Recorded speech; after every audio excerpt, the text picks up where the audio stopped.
ассалому алайкум дӯстон, хуш омадем ба шабакаи мо. Дар ин навор барои шумо суханҳои Муҳаммад Наимовро баъди муҳориба, реаксияи Дана Вайт дар ғалабаи Муҳаммад ва вохӯрии онҳо, лайкро зер кунед. мо боша наворро оғоз мекунем. шахсоне ки аз Москва ва Московский област хоҳиши гузаштани граница дошта бошен, пас мо ба шумо одамони бабоварӣ, акай Ғулом ва акай Умедро тавсия медиҳем, ки тӯли чанд сол мешавад ки онҳо дар ин соҳа кору фаъолият мекунанд. ин бародаро шуморо аз Москва ва Московский област гирифта ба мошинҳои худ ба границаи Қазоқистон бурда меоранд. мошинҳои ин бародаро мошинҳои замонавӣ буда ҳамаи шароитҳоро доранд, то ин ки шуморо ба роҳат бурда биёранд. барои ҳамин худи ҳозир ба номерҳои дар рӯи экран буда ё ин ки ба WhatsApp ин рақамҳо занг занен ва граница гузашта ҳуҷҷатҳои худро хуб кунен.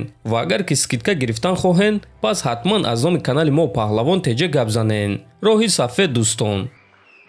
ма бо ғолиб Муҳаммад Наимов. муҳаммад бародари ман, табрик мекунам. ту ба назди мо омада гуфтӣ ки 3 сол мешавад ки ба ин ҷо омадан мехоҳӣ. ту дар Contender Series иштирок карда будӣ ва имрӯз боша ба ин ҷо омадӣ. ин муҳорибаи вазнин буд. худи ҳозир мо дар чеҳраи ту эҳсосот дида истодаем. фикрҳои худро баён кун. барои чӣ ма гирья карда истодам? ман ҳайрон нестам ки ин шахсро шикаст додам. ман любой ҷангори вазни сабук ва ним сабукро шикаст дода метавонам.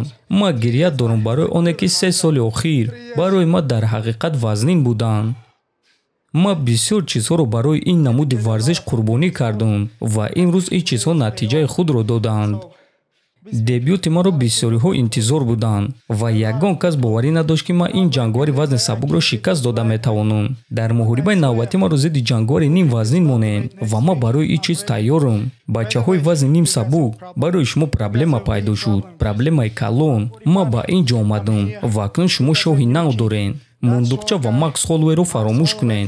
ман дар ин ҷоюм. ман ту доимо нишон медодӣ ки ту ҷангори хашмгинӣ ва дар ин ҷо танҳо як зарба буд ва ту вазифаи худро иҷро карда тавонистӣ.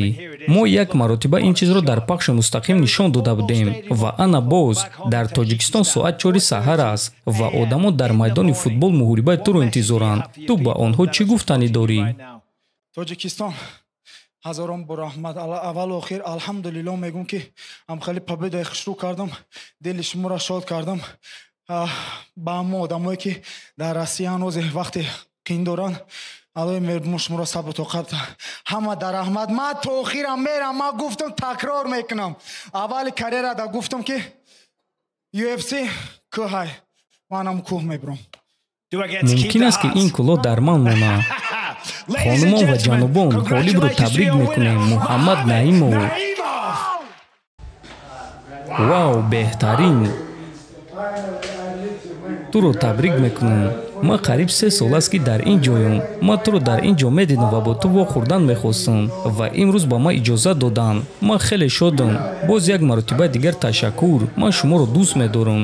ин беҳтарин ташкилот дар ҷаҳон аст ва ман шодам ки дар ин ҷоям. ту аниқ соҳиби $50,000 бонус мешавӣ.